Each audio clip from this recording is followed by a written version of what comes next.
पटेल।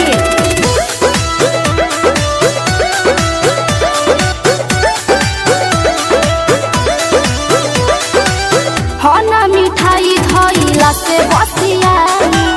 रोवे हो धन खइला से नावराए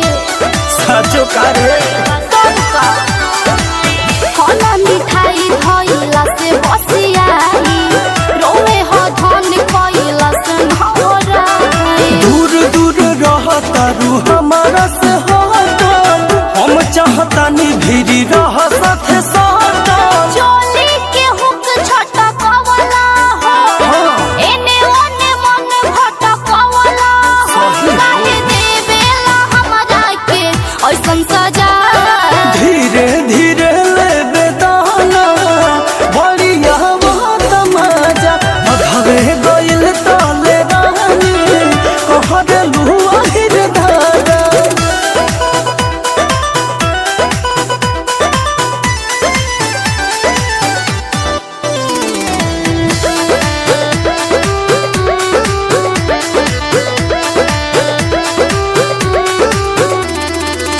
धरना सबुर काहे कहदेला हड़बड़ बाते बाते में खेला कहदेला गड़बड़ अरे करे के नु जवानी कहल जाला